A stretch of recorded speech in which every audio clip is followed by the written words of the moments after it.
This is the Big O Show. This is the Big O Show.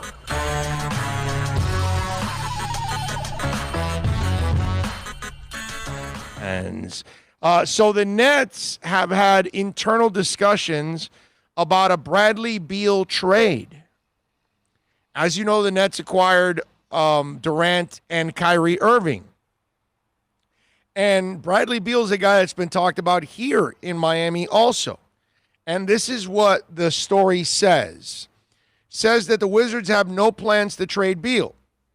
Now, Beal has said he doesn't want to be traded. The idea to pair Beal with a returned and healthy John Wall next season and win a lot of games in the East, that hasn't stopped other teams from planning to trade for Beal just in case things change. Kyrie Irving has pushed the franchise saying the Nets need a third star, and internally the Nets have talked about trading for Beal, according to Stefan Bondi from the New York Daily News. By the way, I love the Kyrie Irving thing of him saying that. Do you know why?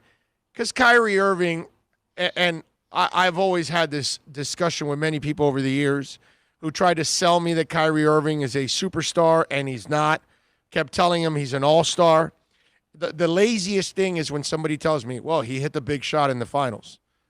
And it's like, so does John Paxson, and so does Robert Horry. Doesn't even make them stars or all-stars. And that's what Kyrie is. He's an all-star. He's never been a superstar in his life. And Bradley Beal is much closer to being a superstar than Kyrie Irving is. And Kyrie Irving wants Bradley Beal there because, yeah, they need it. And they need it because Bradley Beal is going to have more dog in him than Kyrie Irving. And Kyrie Irving knows that by bringing Bradley Beal there along with Durant, it really takes all the pressure off of him. Kyrie Irving is a snake. Anyway, immersed in their championship window, the Brooklyn Nets are in the market for a third star and have internally discussed avenues of acquiring Wizards guard Bradley Beal. The Nets will also have to match salaries for any trade, with Beal earning $29 million next season, assuming Kevin Durant and Kyrie are off limits. The Nets' best assets are Dinwiddie at 11.5, Karis LeVert at 16.2, and Jared Allen at 3.9. So that's how you get to that number. Okay? Miami, I'm talking about the Heat. If you have $29 million, okay, how do you match that? They're not going to want Iguodala, so don't start with that. They're probably not even going to want Goran Dragic, and that's $19 million. So Solomon Hill's 12, Kelly Olynyk's 12, Myron Leonard is 11.2. These are all guys they're not going to want. Jay Crowder's 7.8, and then you've got Tyler Hero 3.6, Adebayo's 3.4. Derek Jones is 1.6, and Kendrick Nunn is 1.4. The tradable assets don't even come close because you just don't have enough money. So then you'll have to trade all your tradable assets along with a Goran Dragic. So you'll have to give up like Goran, Tyler, Adebayo, and Jones. Something like that. You have to give away like 3 of your 4 guys along with Dragon. And, okay, you'll get the Dragon salary off, but you lose really a 6-man because he actually did a really good job as a 6-man last year. But then you lose all your young assets too. So does Bradley Beal make up for the loss of Dragic, Bam, Hero, and Nunn? No. Not even close. And if you're the Heat, you can't do that because you know Adebayo, while you're not paying him any salary, you know he's an all-star already. So you can't trade Adebayo. And that's where this becomes so ridiculous for Miami at this point.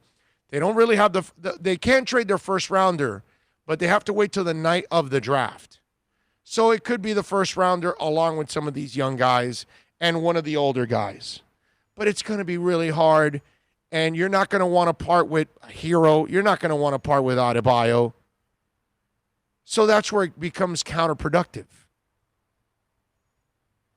It is really, you've got to find a team that has an older disgruntled star and that they're just dying to get rid of the guy, and they'll take on your other bad salaries just to accommodate the salary space. But they're also expiring contracts, which Iguodala is down the line, Solomon Hill, and all those kind of guys. That's the only situation. But Beal, it hasn't turned into a kind of toxic situation for the Wizards or for Beal. It's going to be tough. I would like to see Beal here so they can add another star, but I just don't know how it really ends up working and where logically it makes sense for Miami. That's my problem with it. Oh, is it next year or the following year? Following year.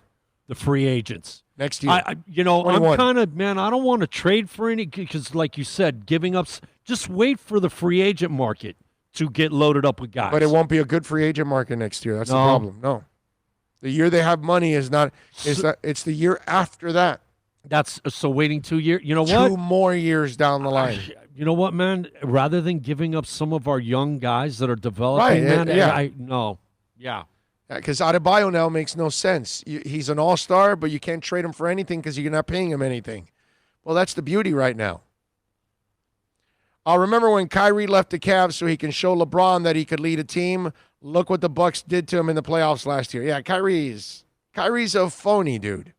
He's one of the biggest phonies that there are in sports.